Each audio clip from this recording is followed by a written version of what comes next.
Hey, what is going on, guys? It is Uncle Kobe back with the second installment of my little pre-release weapon comparison slash gun statistics overview slash horse vagina. I don't know, you can call it whatever you want.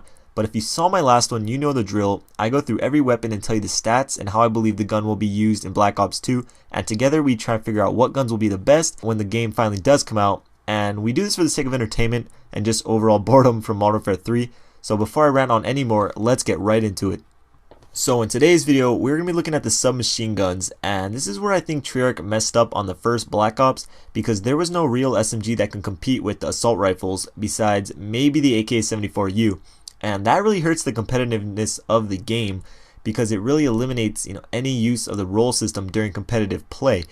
I don't know if you guys watched any of the MLG events from last year, but unsurprisingly everyone used the FAMAS.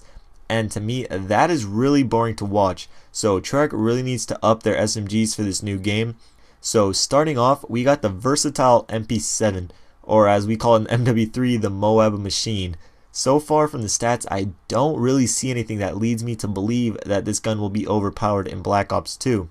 It has the full 16-point mobility, as do all the SMGs, a 12-point damage, and a 10-point range and accuracy. So stats wise, this is a very average gun. However, just like in MW3, what really makes this gun is the recoil, or actually lack thereof. So in MW3, the MP7 had pretty bad hip fire spread up close, but could snipe people down long range. For this game, I really hope they do the opposite, and this is for all the SMGs. I'd rather they be real effective up close, but not be able to annihilate someone across the map. But stats aside, I still do believe this gun will be very good, so I give it a B.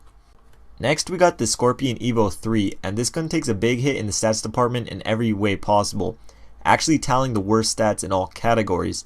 It is 33% weaker than the MP7 with a damage of 8, 40% weaker long distance with a range of 6, and 30% less accurate with a score of 7. But this gun does boast the highest rate of fire out of all the SMGs in the game, so with that being said, it still may be a very liable gun to use, but as of right now, I give it a C+. Moving on, we have my favorite gun so far, that is the POW57, or what I've nicknamed the Pow Pow. And when I first looked at it, I saw an assault rifle. Like, you guys can see it right now. To me, this thing is a badass looking assault rifle. And what really made it for me was the description, which reads fully automatic personal defense weapon with increased range and the largest ammo capacity in its class. So let's take a look at its stats. Mobility, it is the same at 16. Its damage is kicked up to 13, which is average damage of the assault rifles.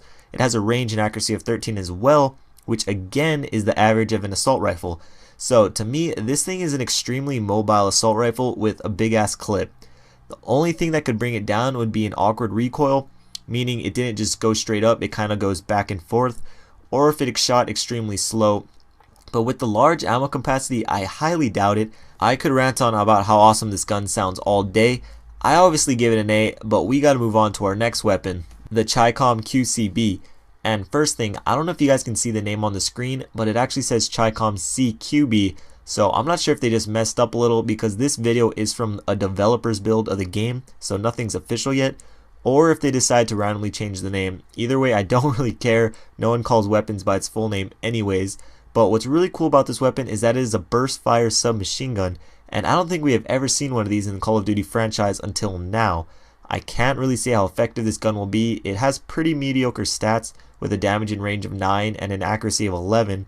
I do presume the recoil will be low since it is a 3-round burst fire weapon, but since it is so weak, I don't see the usefulness of it, especially in close quarter gunfights, but I'll still give it a C just because I think it is cool that Treyarch is trying something new. Next, we have the MSMC, which is another really stat-heavy submachine gun. This one's fully automatic with increased range and reduced recoil. I already do hate the name of this gun though. I don't like how it is 4 separate letters and syllables like MSMC. I don't have that kind of time when trying to explain my class loadouts, but the stats on it do look very nice. It has the highest damage out of all the SMGs at 14, which is actually higher than all but one assault rifle. It has a 12-point range and a 13-point accuracy, so this weapon definitely contends with the Pow Pow. I'm guessing it'll have the fire rate of, let's say, the MW3 UMP, which is a tad on the slow side. However, with a good hip fire spread, this thing would be very deadly. I give this gun an A as well, and let's move on to our last weapon, which is the Vector. Yes, the Vector is making another appearance in the franchise, this time with recoil mitigation technology. Ooh, what's that?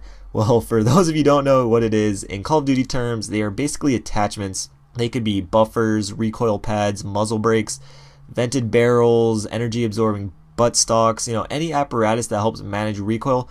However, in this instance, I think Treyarch is just using fancy words to say reduced recoil. Although, if I do select it and go into the attachments, you can see force grip, adjustable stock, and long barrel, which I'm guessing all help reduce recoil. But with a damage of 10, range of 9, and an accuracy of 12, I'm gonna have to give this gun a B-. So that's it for today's video. I hope you guys enjoyed it, and if you did, I'd appreciate it if you gave it a thumbs up and leave your answer on what gun you think may be the best, or just a weapon that looks cool to you. I'm still sticking with the Pow Pow personally, but that is just me. Also remember, I'll be doing one of these pre-release statistic breakdown videos for every class, so make sure to hit subscribe. Also keep in mind, these all come off of the developer's build of Black Ops 2, so things are subject to change. But what won't change is my love for all y'all. This was Uncle Kobe. Until next time, peace.